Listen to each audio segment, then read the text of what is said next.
What's up, everyone? I'm Nzuki, and welcome to the Nzuki Podcast. Today, I want to talk about an interesting subject: artificial intelligence and the future of work.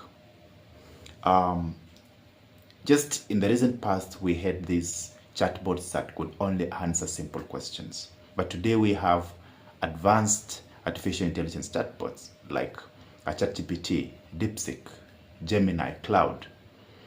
All these chatbots are able to draft legal documents. They're able to do complex mathematical problems. They're able to solve, to even do complex research papers.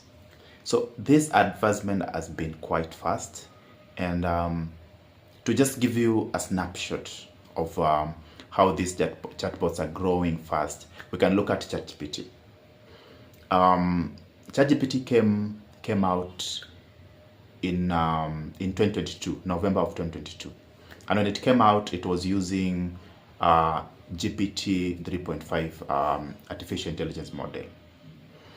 And at that time, it was the level of ChatGPT, the intelligence levels was at the same level as a student or an undergraduate student. But in 2025, as I'm making this video now, ChatGPT is already using GPT-5, which is at the level of a PhD graduate. So that is to say, in less than 3 years, ChatGPT has gone from the level of an undergraduate student to a PhD graduate. So that is pretty quick. That is pretty exponential growth, and that gives you a snapshot of how fast these artificial intelligence models are growing. As someone who has been using ChatGPT, I remember the first time I used ChatGPT was around November 2022, just after it came out. There was a lot of hype. It was one of the fastest adopted applications.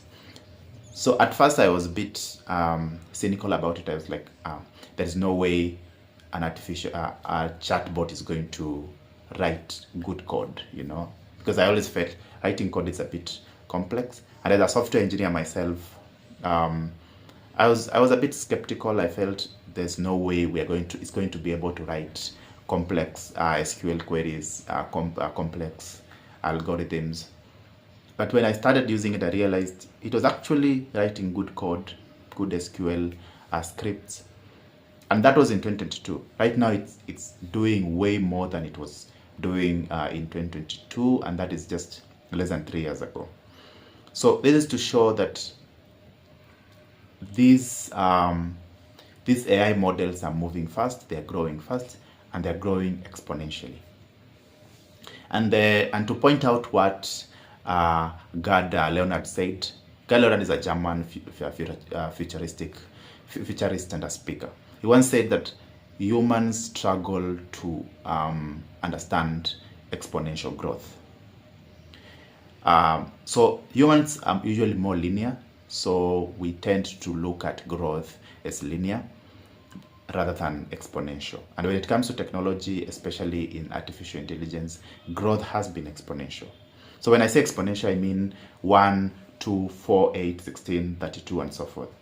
So when it's possible to see people creating memes or a funny post on these chatbots. For example, someone will post something and say, I asked ChatGPT to do this, and the response was just not correct, or it was just a funny response. And while that is true, that ChatGPT or other AI models can still get a lot of things wrong, it's important to understand these things are growing exponentially, and it's less than 3 years that ChatGPT came out, and you can see how much it has grown. You can see the impact it has made for a lot of jobs, for a lot of industries. So the thing that we need to talk about, or the question that we need to ask is what is impact on the future of work? And before we look at that, I think the first thing we should look at is what is the exciting side of artificial intelligence. Like, what are the good things that we are getting from artificial intelligence? And I must say, as a software engineer myself, having worked with ChatGPT and other artificial intelligence for almost 3 years now, I have to say one thing is that it makes work easier. So with me, I could say ChatGPT has become it's like an assistant. If you write code and you use, let's say, tools like VS Code, you've seen there is this copilot that you can use. It can help you. It can predict code for you. So those are some of the things I could say. Artificial intelligence is making my work easier personally. Other things, it has also created new jobs. For example, there are machine learning engineers, artificial intelligence trainers, AI analysts, AI researchers. So those are jobs that were not there before these large language models were launched. So I could also say it has made problem solving faster, because if you look at healthcare, if you look at education, if you look at the creative fields like movie production, even podcasting, art creation, graphics design, it has made a problem solving faster. So that's some of the some of the exciting things about artificial intelligence, and I believe these things are only going to get better with time. So if you used to write code in 2022 with ChatGPT, you'll notice right now it can write better code with better algorithms, which means it's growing really fast. And so it's important to understand what are the benefits that this thing is going to bring, so that we can adapt accordingly. Then we can't forget to talk about the scary side of artificial intelligence. And one of the scariest parts of artificial intelligence is the ethical issues that come about with the advent of AI. And some of these ethical issues, we can talk about maybe the criminal justice system. When I use artificial intelligence or these chatbots to help me with, let's say, a piece of code, let's say it helps me debugging a piece of code. The impact, the ethical impact presented may be smaller compared to someone, let's say, a police officer or a forensic officer using let's say ChatGPT or another AI model to identify a suspect, because there is a lot of biasness that can come about. There are mistakes that can be made, and an innocent person can even be arrested or be convicted for something they did not do.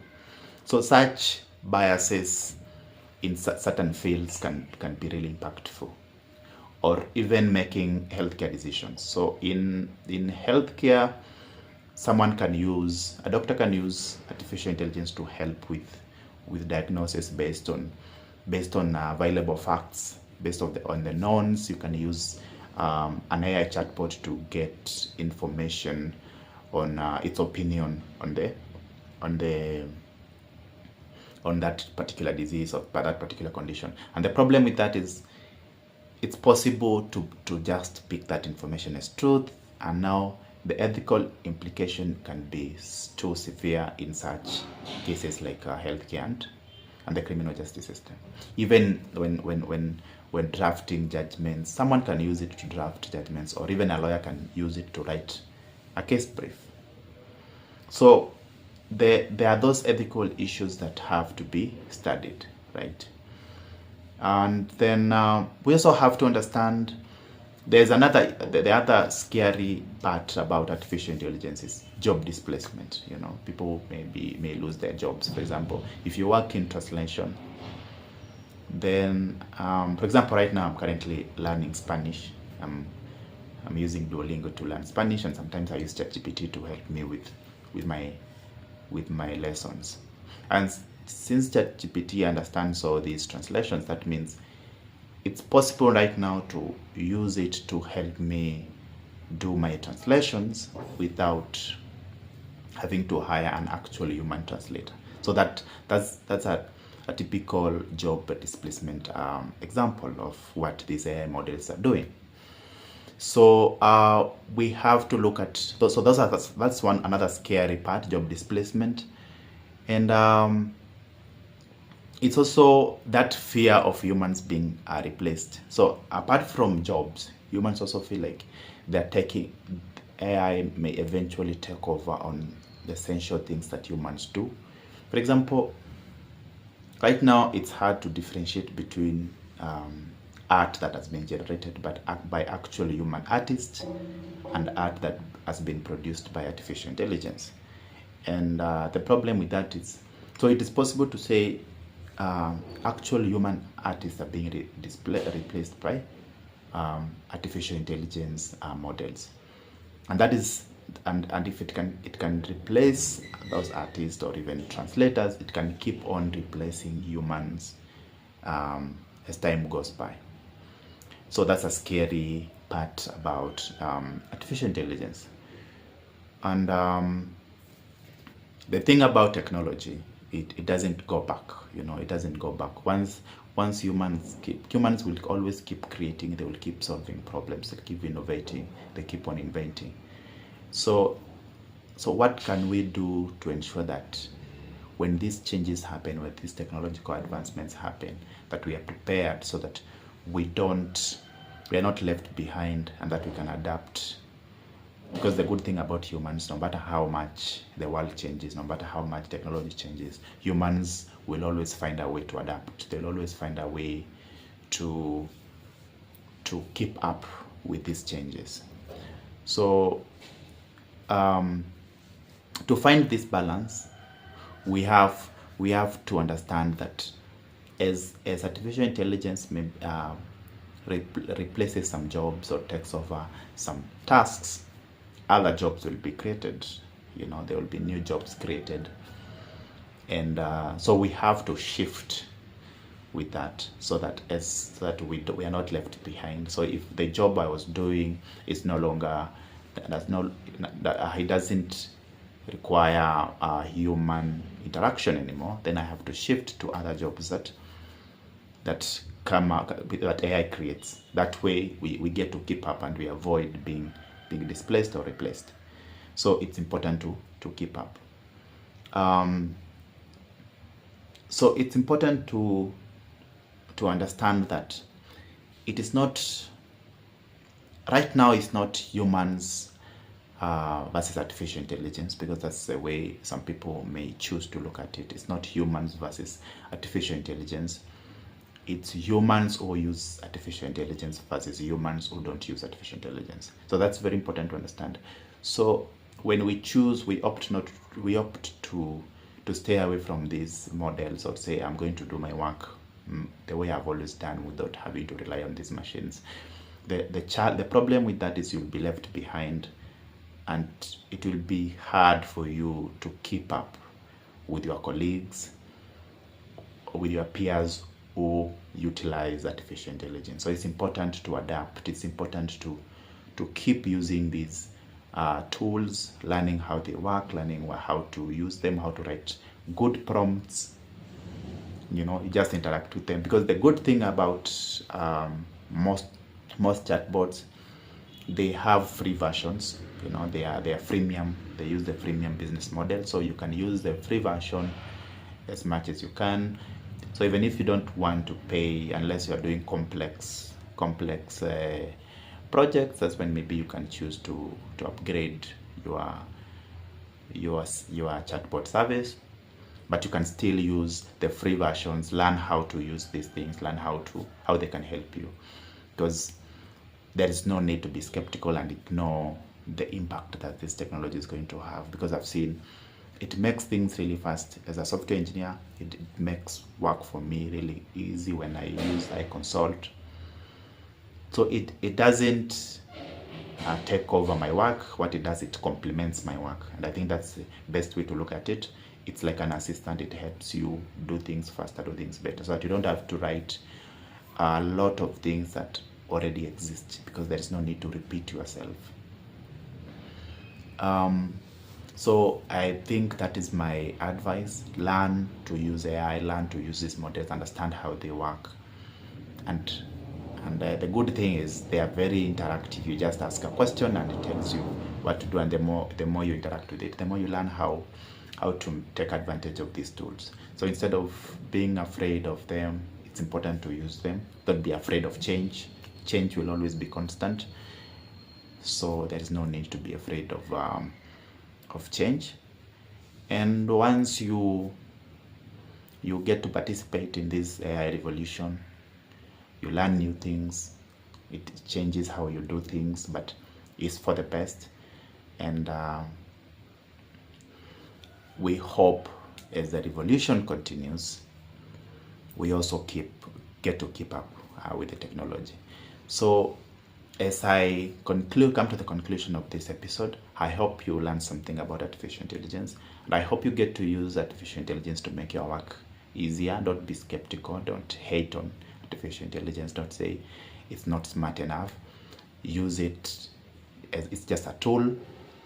Always remember, it's just a machine. It's a tool. Use it to do things better, to make your work easier. Otherwise, what will be the point of having these good technologies if you don't take advantage of them, So I hope this episode you learned something. And if you have something for me, you can leave it in the comment section, and we can continue to interact in the next episode. So thank you for watching, and I hope you do subscribe to this YouTube channel. Thank you.